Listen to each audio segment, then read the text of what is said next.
Assalamualaikum warahmatullahi wabarakatuh. Nama saya Safira Nur Afifah dengan NIM 43010200154. Di sini saya akan membahas tentang 3 pembahasan. Yang pertama adalah awal mula perpecahan golongan dalam umat Islam. Perpecahan dimulai karena masalah kepemimpinan atau imamah.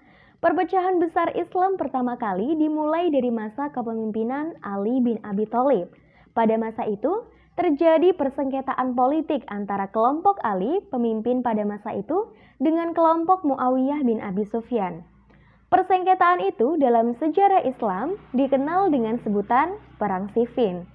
Dalam perang tersebut, kelompok Ali sudah mampu mendesak kelompok Muawiyah di ujung tanduk kekalahannya. Akan tetapi, strategi kelompok Muawiyah cukuplah cerdik. Mereka menancapkan tombak ke dalam mushaf Al-Quran. Dengan kejadian itu, akhirnya kelompok Ali tidak jadi menghabisi pasukan Muawiyah.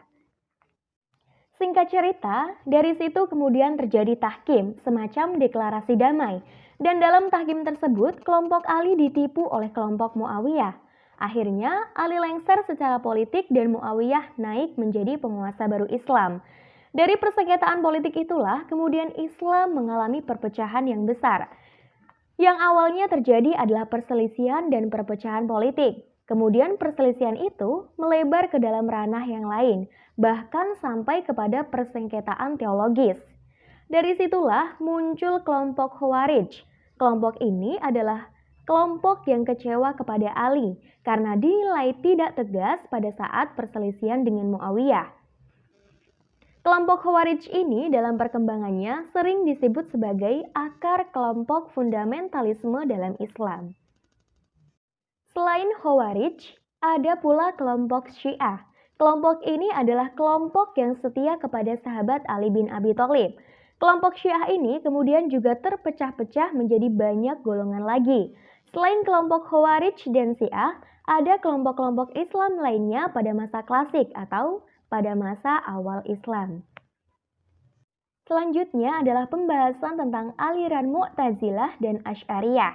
Mu'tazilah dan Asy'ariyah merupakan dua aliran pemikiran dalam teologi Islam yang telah memberikan banyak kontribusi pemikiran dalam masalah akidah kepada masyarakat Islam, baik pada saat itu maupun sampai saat ini. Mu'tazilah merupakan aliran yang meletakkan fahamnya di antara faham Khawarij dan Murji'ah dalam menentukan iman atau kafirnya seseorang yang melakukan dosa besar. Baik, selanjutnya adalah aliran Asy'ariyah. Penggagas pertama kali aliran Asy'ariyah didirikan oleh Abu Hasan al-Asy'ari. Semula, al-Asy'ari adalah penganut aliran Mu'tazilah. Namun, dalam suatu waktu, al-Asy'ari meninggalkan aliran Mu'tazilah karena dia merasa bahwa sudah tidak sepaham lagi dengan ajaran yang dianut oleh Mu'tazilah. Itulah yang melatar belakangi al-Asy'ari mendirikan aliran baru yaitu Asy'ariyah, di mana ajarannya sesuai dengan pemahaman orang-orang berpegang teguh pada al-sunnah. Selanjutnya, pembahasan yang ketiga mengenai perkembangan ilmu tauhid dari klasik ke modern. Yang pertama, periode klasik ialah zaman kemajuan yang dibagi ke dalam dua fase. Fase ekspansi, integrasi, dan puncak kemajuan. Zaman inilah yang menghasilkan ulama-ulama besar seperti Imam Malik, Imam Abu Hanifah, Imam Syafi'i, dan Imam Hambali. Yang kedua adalah periode pertengahan, juga dibagi menjadi dua fase, yaitu fase kemunduran. Pada fase ini, desentralisasi dan disintegrasi semakin meningkat. Yang kedua, fase 3 kerajaan besar yang dimulai dengan zaman kemajuan dan zaman kemunduran. 3 kerajaan itu adalah kerajaan Utsmani di Turki, kerajaan Safawi di Persia, dan kerajaan Mughal di India.